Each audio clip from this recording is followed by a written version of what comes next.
नमस्कार, दस के दमदार ट्रेड्स में आपका स्वागत है। विरोध में रहेंगे अगले आधे घंटे आपके साथ और इस शो में हमारे साथ पिछले शो से शिरकत कर रहे हैं शिल्पा राउत और राजेश पालवे जी। उसके अलावा निर्मल बैंक से विकास सालुंके और सेंट्रल ब्रोकिंग से नीलेश जैन भी जुड़ेंगे अपने टॉप ट्रेड्स के लिए। पिक मार्केट वॉइसेस में आज हमारे साथ दो खास मेहमान होंगे। नेपियन कैपिटल के को फाउंडर और मैनेजिंग पार्टनर गौतम त्रिवेदी से मार्केट फंडामेंटल पर होगी बातचीत और टेक्निकल्स और रॉकेट कॉल्स पर बात करने के लिए केडियानॉमिक्स के फाउंडर सुशील केडिया से होगी एक चर्चा। चलिए उससे पहले जरा एक रुख मार्केट का, और देखिए एक और स्विंग आ रहा है मार्केट में अपसाइड का। वो 23,150 तक गए और वहाँ से वापस एक बार घूमे और 23,184 पर। आई थिंक ये तीसरी स्विंग है मार्केट की इस समय जो आपको मिल रही है। और इस बीच में बैंक निफ्टी अभी भी 1% ऊपर, जो मार्केट को आज सपोर्ट कर रहा है, क्योंकि आज मार्केट को सपोर्ट नहीं है निफ्टी आईटी का। निफ्टी आईटी अभी भी डे लो के काफ़ी करीब और काफ़ी ज़्यादा सेलिंग प्रेशर झेलता हुआ काफ़ी थोड़ी सी रिकवरी यहाँ पर भी आई है। वैसे मिड कैप्स में आज शानदार रिकवरी है। मिड कैप इंडेक्स करीब 1.5% ऊपर है। ध्यान रखिए कल स्मॉल कैप 4% गिरा था, और एक बार स्मॉल कैप लेकर आइए जरा, कल इंडेक्स 4% टूटा था। ये आज यहाँ पर करीब 3/4% की रिकवरी है, तो कोई बहुत ज़्यादा नहीं है कॉन्टेक्स्ट में। अगर आप देखें एडवांस डिक्लाइन इंप्रूव जरूर हुआ है। आज के टॉप गेनर्स में तीनों Adani stocks, Adani green, Adani energy और अदानी टोटल गैस, तीनों और इनफैक्ट इस समय डे हाई पर, और तीनों में करीब 6 से 7% की रैली। इनफैक्ट अदानी ग्रीन तो अब 8% ऊपर हो गया है, अदानी एनर्जी ये भी, और तीनों के तीनों स्टॉक्स डे हाई पर हैं। Adani energy solutions, Adani total gas भी। पिरामल एक और स्टॉक है जहाँ पर गेंस हैं 5% ऊपर। वोडाफोन आइडिया में गेंस हैं आज। उसके अलावा बंधन बैंक, इंडस टावर, ये कुछ और स्टॉक्स हैं। पेटीएम में रिकवरी आ रही है आज, बहुत बड़ी गिरावट के बाद पेटीएम आज 3% भागा करीब। यहाँ पर इस समय थोड़ी सी आपको रिकवरी दिखाई देगी। जहाँ तक जो स्टॉक्स नीचे हैं उनकी बात की जाए तो क्लियरली आज का accident of the day, in fact आज दो एक्सीडेंट्स हैं। HCL टेक करीब 8% नीचे और एंजल वन करीब 7% नीचे। तो ये दो आज के बिग लूजर्स। वीरू जी हाँ, तो ये थी अब तक की बाजार की समरी। और क्या वॉलेटिलिटी है, ये तो हंसी आ रही है आज वॉलेटिलिटी देखकर। निफ्टी की 50 पॉइंट में ही अगर आप देखें पिछली बार अब तक 5 बार अगर आप देखें घूम चुका है। चलिए रेट्स पिक करना शुरू करते हैं। शिल्पा रावत जी, राजेश पालवे जी पिछले कार्यक्रम से इस कार्यक्रम में भी विकास सालुंके और नीलेश जैन फ्रेश पर्सपेक्टिव लेके आते हैं। विकास, गुड मॉर्निंग। आपके दो ट्रेड्स क्या हैं? हमारे वीरेंद्र जी, देखो मार्केट में एक वॉलेटिलिटी देखने मिल सकती है, लेकिन हमने देखा कि लास्ट कुछ दिनों में बजाज फिनसर्व अभी भी एक स्ट्रॉन्ग कैंडिडेट यहाँ पे देखने मिल रहा है। जैसे लास्ट टू लास्ट वीक में एक अच्छा मूव देखने मिला था, उसके बाद लास्ट 7 to 8 डेज में इसी एक रेंज में ट्रेड करते हुए देखने मिल रहा है। मुझे लगता है यहाँ पे अभी भी बाइंग अपॉर्चुनिटी है।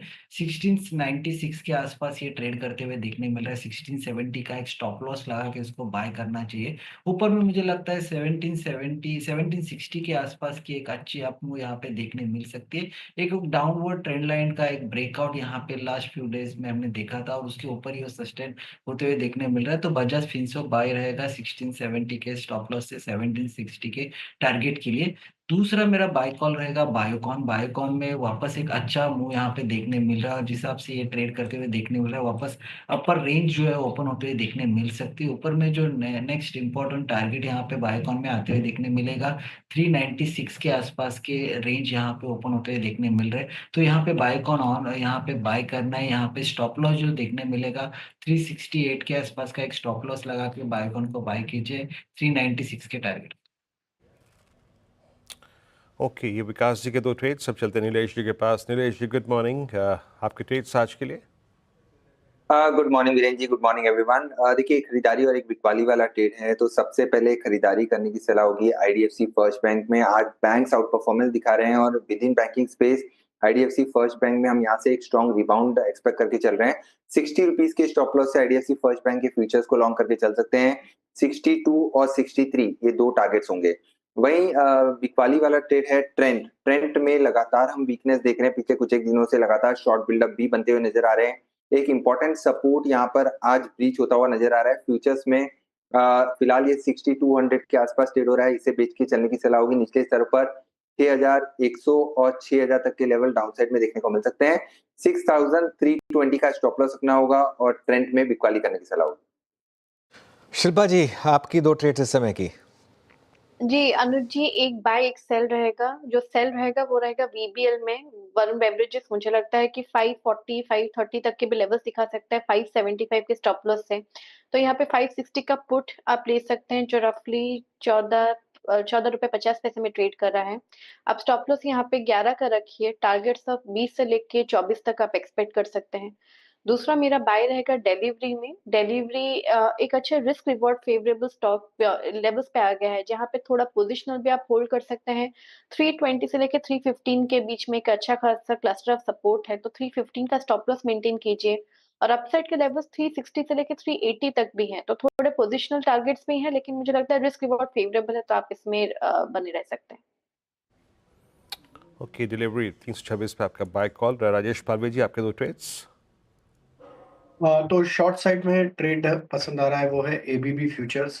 ये स्टॉक में कंटिन्यूटी बनी हुई है डाउन ट्रेंड के पूरे सेक्टर में ही। अगर हम देखें तो एक सप्लाई यहाँ पे कंटिन्यूस बेसिस पे बनी हुई है। एबीबी फ्यूचर पे शॉर्ट करने की सलाह है। डाउन साइड में टारगेट एक्सपेक्ट कर रहे हैं करीब 6070 6050 की तरफ। स्टॉप लॉस होगा करीब 6230 के आस 6210 के आसपास। दूसरा स्टॉक है वो बाय साइड का है और उसमें मैरिको पे यहाँ पे बाय करने की सलाह है। स्टॉक में एक रैली के बाद स्टॉक एक साइडवेज कंसोलिडेशन यहाँ पे दिखाते हुए दिख रहा है। पिछले 2-3 ट्रेडिंग सेशन में देखें तो स्टॉक एक साइडवेज कंसोलिडेशन दिखा रहा है। यहाँ पे हमें लगता है जिस तरीके की इसकी ओवरऑल स्ट्रक्चर है स्टॉक में, मार्केट में अगर थोड़ी बहुत भी स्टेबिलिटी बनती है तो मैरिको में एक अप मूव बन सकता है। अपसाइड के टारगेट यहाँ पे 680 तक आते हुए दिख सकते हैं। 680-85 के टारगेट के लिए बाय किया जा सकता है। डाउन साइड में स्टॉप लॉस रखना होगा करीब 658 के आसपास। चलिए, HCL टेक अब धीरे धीरे ऑलमोस्ट लोअर फ्रीज की तरफ बढ़ रहा है। स्टॉक करीब करीब 9% नीचे अब आपको ट्रेड करता हुआ दिखाई देगा। क्लियरली इस स्टॉक में अब मार्केट जो है वो पोजीशनिंग का एक बड़ा एक इम्पैक्ट यहाँ पर आता हुआ। एक जैसे हम बात कर रहे थे, कल इस स्टॉक ने ऑल टाइम हाई लगाया था। अब लेकिन देखिए 2000 वाला स्टॉक, कल 2000 का था ये स्टॉक, आज 1800 पर आ गया, मतलब 200 रुपये निकल गए। और इस तरीके के मार्केट में आजकल यही हो रहा है। पनिशमेंट जब मिल रही है तो ऐसी मिल रही है। और वीरो, एक और चीज़ बताऊँ मैं आपको, ये कुछ हद तक मार्केट आपको बता रहा है कि इस अर्निंग सीजन में क्या होने वाला है। अगर आप अर्निंग्स मीट नहीं कर पाएंगे, फॉरगेट अबाउट बीट, अगर मीट भी नहीं कर पाएंगे और पोजीशनिंग अगर इतनी स्ट्रांग होगी तो फिर मार्केट छोड़ेगा नहीं, फिर मार्केट ऐसे पनिश करेगा। On a normal day stock क्या 10% गिरना चाहिए था? आज सुबह जब हम एनालाइज कर रहे थे नंबर्स को, क्या हमको ये लगा था कि ये स्टॉक 10% नीचे होगा? वरना हम उसको प्रॉपर्ली स्टॉक्स, बिग स्टॉक्स वगैरह में भी अच्छे से डिस्कस करते। लेकिन एक रूटीन नंबर्स का वो लग रहा था। और देखिए किस तरीके से 10% के करीब नीचे, क्लियरली आज का big accident of the day. जी हाँ, वाकई एक्सीडेंट ऑफ द डे आपकी स्क्रीन पे 1810 पे डे लो पर, और कितने वाइल्ड स्विंग है। आई मीन, चलिए अभी कुछ और ट्रेड्स और डिस्कस कर लेते हैं, उसके बाद कुछ देर में बिग मार्केट वॉइसेस की कड़ी में जैसे ही जुड़ जाएंगे गौतम जी, उनसे बातचीत करेंगे। जो कोलैप्स हो रहे हैं उसमें प्लीज़ एक स्टॉक और लेके आइए जो इस वक्त काफ़ी पेन में, that's I think Havells at 1512। आपकी राय विकास? 1512 पे हैवेल्स पे, capital goods, white goods segment में पिछले दिनों से काफ़ी सेलिंग भी थी। हैवेल्स पे आपका टेक? 1508 पे एक बहुत ही बड़ा जो बेस था इसने वो वायलेट किया है मेरे ख्याल से 1598 के जोन में। जी, अगर हेवल्स की बात करो तो लास्ट 3 ट्रेडिंग सेशन में एक ब्रेकडाउन यहाँ पे देखने मिला है और वो कंटिन्यू होते हुए देखने मिल रहा है। लेकिन अभी जस्ट उसने जो वीकली ब्रेकडाउन किया था उसके बाद नेक्स्ट इंपॉर्टेंट सपोर्ट जोन जो यहाँ पे देखने मिलेगा, ये यहाँ से ऑलमोस्ट 40 पॉइंट नीचे दिख रहा है। 1460, 1470 यहाँ तक ये नीचे की तरफ आ सकता है, क्योंकि यहाँ पे जो वीकली चार्ट है उस पे जो अपवर्ड ट्रेंड लाइन है वहां पे एक ब्रेकडाउन यहाँ पे देखने मिल रहा है। तो मुझे लगता है प्रेशर और बिल्ड होते हुए देखने मिलेगा। ऊपर की तरफ जो रजिस्टेंस अभी ये काउंटर में देखने मिल रहा है वो अराउंड 1540, 1550 के आसपास का जो आज का डे है। लेकिन यहाँ से मुझे लगता है वो और नीचे जा सकता है 1460, 1470 के आसपास, और एक प्रेशर बिल्ड होते हुए देखने मिलेगा। डेली चार्ट पे जो मोमेंटम इंडिकेटर है वो भी यहाँ पे डाउनवर्ड क्रॉस ओवर दिखा रहा है। तो मुझे नहीं लगता है कि यहाँ से इमीडिएट एक पुल बैक रैली देखने मिल सकती है। जो भी है प्रेशर यहाँ पे और बिल्ड होते हुए देखने मिल सकता है। ओके, चलिए अब थोड़ा मार्केट आउटलुक की चर्चा करते हैं। हमारे साथ नेपियन कैपिटल के को-फाउंडर और मैनेजिंग पार्टनर गौतम त्रिवेदी जुड़े हैं। Gautam ji, good morning.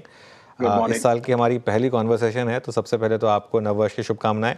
बताइए 2025 कैसा रहेगा, क्योंकि शुरुआत तो काफ़ी ख़राब हुई है।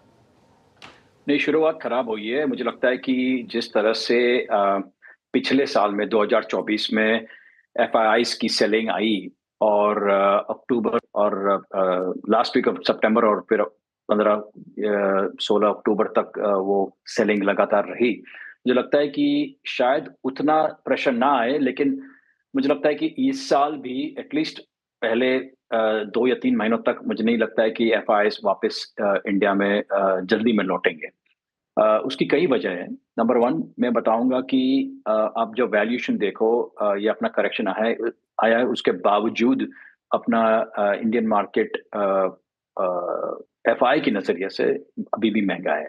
जितनी भी मतलब मेरी बातें हुई हैं पिछले करीबन 1.5 से 2 महीनों में एफआई इन्वेस्टर्स के साथ, वो अभी भी बोलते हैं कि it is hard to justify कि इंडिया में आज की तारीख में ये वैल्यूएशंस पे निवेश किया जाए।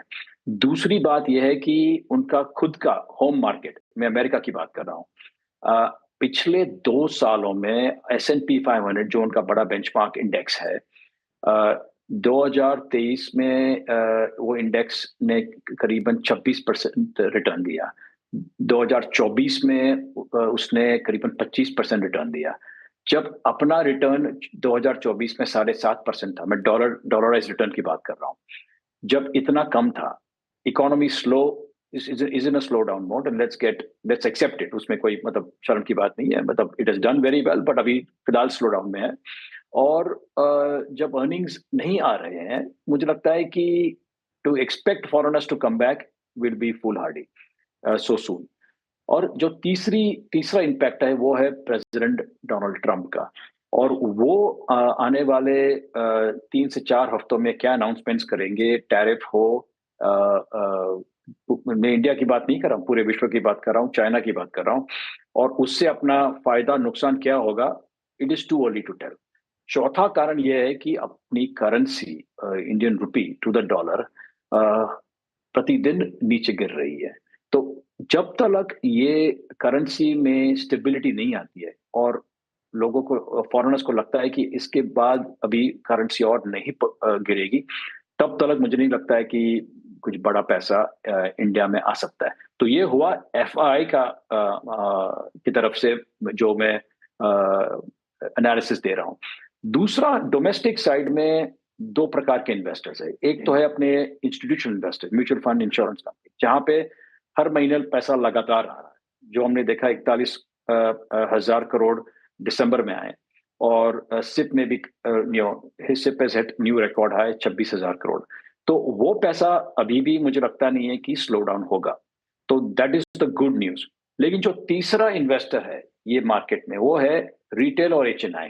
और रिटेल और एचएनआई मुझे लगता है कि वो मौका देख के एंट्री करते हैं, मौका देख के एग्जिट करते हैं, और that also becomes a determining factor कि मार्केट, आप एग्जांपल आप कल देखिए, एफआईएस का सेलिंग था करीबन 4,000 करोड़, डोमेस्टिक इंस्टीट्यूशनल इन्वेस्टर्स का बाइंग था 8,000 करोड़, इसके बावजूद भी मार्केट गिर गया, उसके बावजूद भी मिड कैप इंडेक्स 4% गिर गया।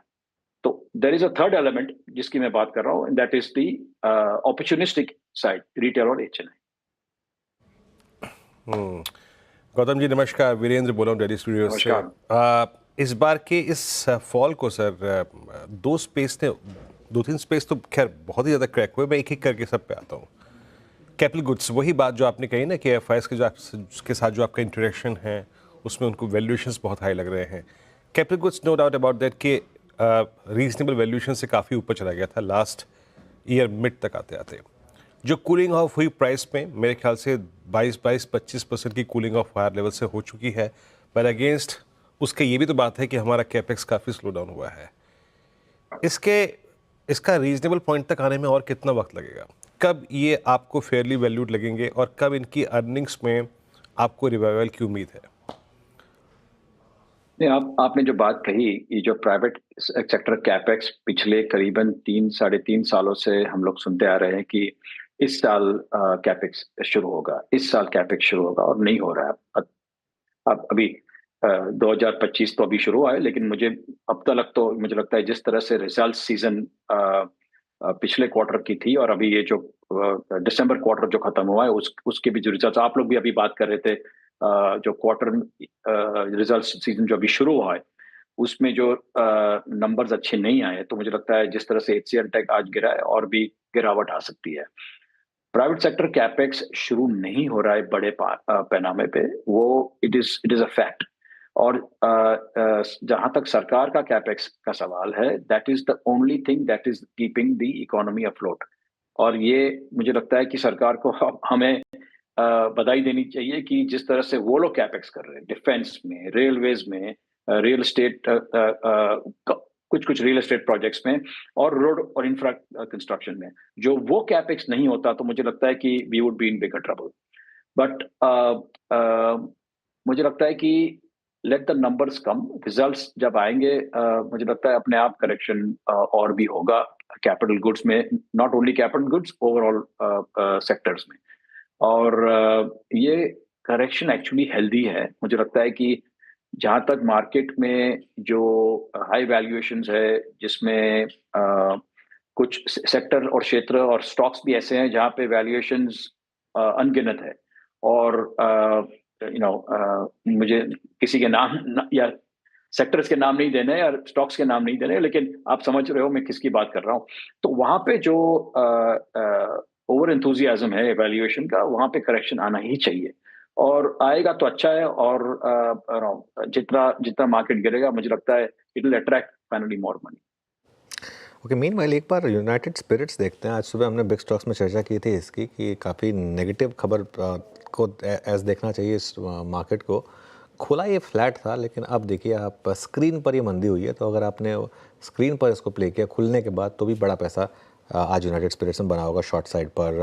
अच्छा गौतम जी, क्लियरली कुछ इस मार्केट में फॉलन एंजल्स रहे हैं, जैसे कि एशियन पेंट्स हो गया, HDFC बैंक हो गया, मतलब काफ़ी ब्लू चिप्स हमारी काफ़ी ख़राब दौर से गुजर रही हैं इस समय।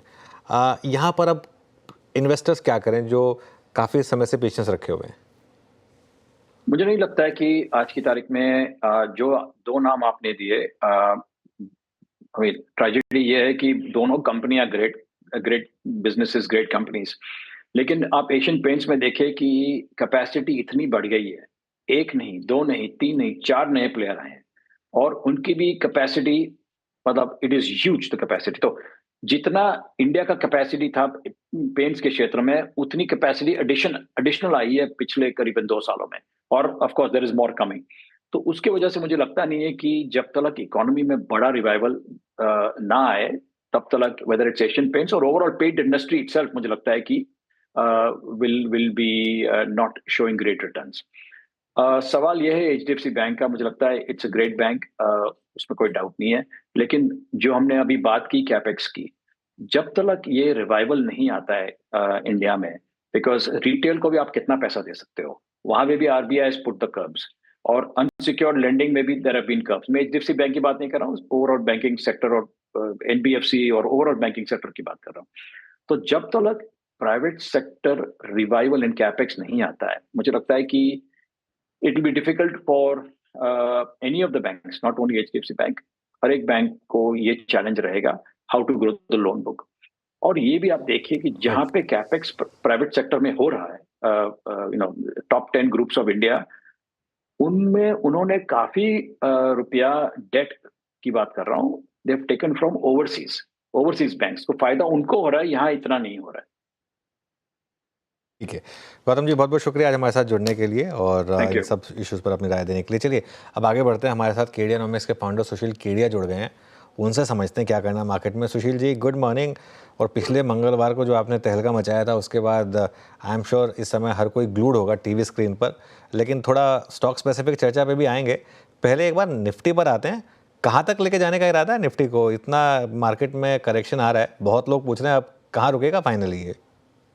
तो अगर देखिए बेसुरी आवाज में गाना अलाउड हो, तो ये गाना जो है ना बाजार के रिवर्सल्स को बड़ा प्रॉपरली एक्सप्लेन करता है। कश्तियां साहिल पे अक्सर डूबती है प्यार की, मंजिलें अपनी जगह है, रास्ते अपनी जगह, जब कदम ही साथ ना दे तो दिल भला फिर क्या करूं। कल सबकी मार्जिन सेलिंग होगी। अगर पीसीआर इस चार्ट को दिखाने का कष्ट करे मेरे स्क्रीन से, निफ्टी के 5 मिनट चार्ट को टर्मिनल ट्रायंगल आ गया, RSI डाइवर्जेंस हो गया, रिवर्सल हो गया। अब निफ्टी के अंदर मान लो हमने करीब 1000 पॉइंट की बात, 1100-1200, अब S&P और नैस्डैक पे अनुज जो हमने 1 महीने पहले और 3 सप्ताह पहले एक बड़े टॉप की बात की थी, वो वर्कआउट होने के बाद भी ऊपर की जो ट्रेंड लाइन टूट के नीचे आना शुरू हो गए थे, वहां पे भी देखिए क्या है ना, पोस्टपोनमेंट्स होते रहते हैं, जीवन में भी और बाजार में भी पोस्टपोनमेंट्स होते रहते हैं। अब अगर वो बहुत ही टेपिड करेक्शन वर्कआउट हुआ अभी तक, बहुत ही मध्यम मध्यम आंच पे पका हुआ करेक्शन बना वो, और अब वापस यूएस के मार्केट्स में भी एक बार न्यू हाई का खतरा बन गया है, तो यहाँ शॉर्ट सेलर के लिए बहुत ज्यादा रिस्क है। बहुत ही सिलेक्टिव स्टॉक्स और सेक्टर्स में कहीं कहीं कोई आईटी स्टॉक्स में अभी भी शॉर्ट करे तो करे, मैं आऊंगा उस पर। तो क्या बदल रहा है संसार में जिससे कि भाई हम सबको बुद्धि मिली है, तो बुद्धि को जस्टिफाई करने के लिए भी तो कोई बात होनी चाहिए ना, ऐसे अंधा जुआ कैसे खेले। तो यूएस इंटरेस्ट रेट्स और डॉलर इंडेक्स, जिस पे हमने लगातार पिछले 2-2.5 महीने आपसे हर बार तेजी की बात की, अब ये दोनों टॉप आउट हो रहे हैं और दोनों में एक सिग्निफिकेंट अमाउंट ऑफ ड्रॉप आना चाहिए। तो फाइनेंशियल एसेट्स में, रिस्क टेकिंग एसेट्स में पैसे वापस अंदर जाएंगे, बॉन्ड्स भी यूएस में बढ़ेंगे, और साथ साथ एक बार स्टॉक मार्केट भी वहां अगर नया हाई दे, नैस्डैक वहां 10% बढ़ जाएगा तो हमारी निफ्टी को 15% बढ़ने में जोर आएगा क्या। और अब अगर मैं सारांश में बात करूं, अनुज हंसना मत मेरी बात पे, इतनी तेजी लग रही है मेरे को कि जिस एचडीएफसी बैंक में हम 1200 का इंतजार कर रहे हैं इन्वेस्टमेंट बाइंग के लिए, एक बार हमने उसकी भी शॉर्ट सेलिंग काट ली, एक बार एचडीएफसी बैंक को भी न्यू हाई पे आने दो, फिर हम वापस शॉर्ट। कुछ भी शॉर्ट करना खतरे से खाली है। और टाइम टू टाइम को स्पोरेडिक एचसीएल टेक को एक ही बार में पकड़ के कूट दिया, एंजल को कूट दिया, उस तरह की कुटाई इंडिविजुअल स्टॉक्स में आएगी, पर 25-30 स्टॉक्स का डाइवर्सिफाइड एक्सपोजर लेके यहाँ तेजी में पैसा बनेगा और मोटा पैसा बनेगा। ओके, नहीं, बहुत सही बात कही आपने सुशील जी। मैं एक इस पे फॉलोअप क्वेश्चन ये पूछना चाह रहा था कि जो आपने बात कही उसका ट्रिगर क्या ये हो सकता है कि डोनाल्ड ट्रंप की प्रेसिडेंसी के साथ शायद यूएस मार्केट में एक टॉप बने और बाकी मार्केट चलना शुरू हो, क्योंकि मार्केट का फियर अब तक ये है कि शायद ज़्यादा यूएस मार्केट चले, बाकी मार्केट कम चले। तो क्या एक रिवर्स, एक मार्केट को कई बार एक इवेंट की ज़रूरत होती है रिवर्सल के लिए, क्या ये वो इवेंट हो सकता है? सवाल का मैं अनुमति चाहूंगा, मुझे 2 तरीके से उत्तर देने मिले, एक फिलोसफिकल और एक बिल्कुल प्रैक्टिकल। फिलोसफिकल बात यह है, मोहब्बत में और मार्केट में दोनों जगह पे अक्ल को एक लिमिट तक यूज करना चाहिए, वरना असफलता दोनों जगह लिखी हुई है। इतना ज्यादा सोचने वाला व्यक्ति मुझे नहीं लगता है कि ज्यादा कुछ अचीव कर पाएगा। लेट गो, रिलैक्स, चीजों को थोड़ा लूज छोड़ो, हर चीज का कारण ढूंढना मेरे को तो उचित नहीं लगता है। तो दूसरी बात, अगर फिर भी लाठी रख दूंगी, कारण तो बताना पड़ेगा, तो मैं ये बोलूंगा ना अक्ल बड़ी ना भैंस बड़ी, जिसकी लाठी उसकी भैंस। तो फोर्स मार्केट का जिस तरफ चलेगा उसके हिसाब से जस्टिफिकेशंस मूवमेंट आने के बाद मालूम पड़ेंगे, और पहले से जस्टिफिकेशंस की लिस्ट बनाते हैं ना अनुज, बहुत सारे पोटेंशियल सिनारियोज बन जाते हैं, बट कौन सा सिनारियो राइट है घटना होने के बाद पता चलती है। इसलिए मेरा अनुरोध है, मेरी बात आपको अग्रेसिव भी लगे, मैंने धक्के खा के जीवन में ये सीखा कि बुद्धि मिली इसका मतलब ये नहीं कि मैं उसको दिन भर यूज करूं। एक पॉइंट आता है, छोड़ दो, जो हो रहा है उसको एक्सेप्ट कर ले। अच्छा, आपका फ्रेम में थोड़ा इशू आ रहा है, एक बार उसको सॉर्ट करने की कोशिश करते हैं, ज़रा एक बार मार्केट को देखते हैं फिर से। मार्केट अभी भी खैर झूल रहा है, और एक बार आईसीआईसीआई बैंक लेकर आइए। आईसीआईसीआई बैंक डे लो पर आ गया, और ये दिक्कत का मामला, क्योंकि कल भी हम इसकी बात कर रहे थे कि यहाँ से थोड़ा सा मार्केट को प्रेशर मिल रहा है, और इसका इम्पैक्ट अब आपको बैंक निफ्टी पर देखने को मिलेगा। हालांकि मिड कैप इंडेक्स अभी भी स्टेबल है, लेकिन ये देखिए निफ्टी बैंक थोड़ा सा हाई से अब कूल ऑफ हो रहा है। ओके, सुशील, आईटी की बात की आपने, क्या कह रहा है आईटी का चार्ट, और इसमें स्टॉक स्पेसिफिक अगर आप कुछ बता सकें आप तो। मेरे से पूछ रहे हैं अनुज? हाँ, आपसे पूछ रहा हूँ। आईटी सेक्टर के चार्ट्स के अंदर ऐसा अनुज, टाइम टू टाइम सिलेक्टिव, जैसे आज एचसीएल टेक में करेक्शन आ गया, उस तरह की परिस्थितियां बन सकती है। कोफोर्ज हमने निकाला कि 50% घटेगा, उसमें से 10 घट चुका है। एक बार तो टेक प्रॉफिट सारी की सारी शॉर्ट्स पे जो नहीं घटे हैं स्टॉक, देखिए आईटी स्टॉक्स की शॉर्ट का कैलकुलेशन जो हमने निकाला, उसमें कोई बहुत बड़ी बुद्धिमानी की जरूरत नहीं। वो एक सेक्टर ऐसा जो सुपरलेटिव परफॉर्मेंस देता गया और रोटेशंस हो रहे हैं, बारी बारी से एक एक सेक्टर के करेक्शन का नंबर आता है। आईटी ने एक्स्ट्राऑर्डिनरी परफॉर्मेंस 3 से 6 महीने में दिया, बिल्कुल ऊपर बढ़ने की जगह नहीं थी, और वो चार्ट्स डिस्ट्रीब्यूशन में जा चुके थे। तो किसी में एचसीएल टेक में एकदम आकस्मिक करेक्शन आ जाएगा, विप्रो थोड़ा सा आराम आराम से घटेगा, कोई लार्ज कैप है, तो हम आईटी में ही घूम फिर के जब जब वो रिबाउंड देंगे शॉर्ट के ट्रेड करेंगे, या ये कह लो अगर मैं एक सवाल घुमा के दूसरी तरफ से बनाने की मुझे इजाजत है, क्या नहीं लेना है बाजार में?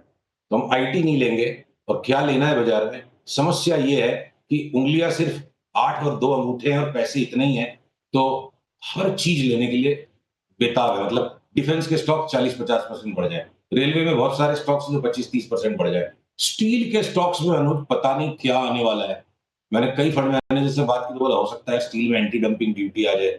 स्टील के बड़े कंज्यूमिंग इंडस्ट्रीज से बात करी, बोला वो तो इन्फ्लेशनरी हो जाएगा। तो क्या आ सकता है, सारे लोगों का अपना अपना अनुमान है। सबसे बेस्ट अनुमान शेयर बाजार लगाता है। स्टील की चार्ट बोल रही चीख चीख के मुझे ले लो। एनएमडीसी स्टील हमें लगता है 3 बैगर हो जाएगा यहाँ से। आप एक साथ बड़ा दाव नहीं लगा सकते, टुकड़े टुकड़े में पोजीशन को बढ़ाना पड़ेगा। Steel authority of India limited 3 गुना हो जाए, टाटा स्टील 60 से 70% बढ़ जाए। तो अगर स्टील में तेजी आ गई, एनएमडीसी यहाँ से 3 गुना हो जाएगा। अगर माइनिंग के स्टॉक्स में एक तरफा तेजी है, एमओआई में सबसे पहले हमारी तेजी हुई थी, तो मेटल पीछे ने रियल्टी के स्टॉक्स इस लेवल पे आके, रियल्टी के स्टॉक्स में मेरे को लगता है 2025 में 2 बैगर और 3 बैगर खोजना कोई बड़ी बात नहीं, सारे के सारे 2 बैगर एंड 3 बैगर है।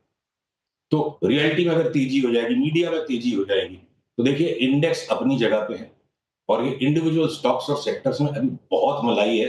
2025 में हताशा मत करिए। जो झटका मार्केट ट्रेन ने सबको पटक दिया लास्ट 7-8 दिन में, हर बार ऐसा ही होता है। कश्तियां साहिल पे अक्सर डूबती है प्यार की, वो कल डूब गई कश्ती सबकी।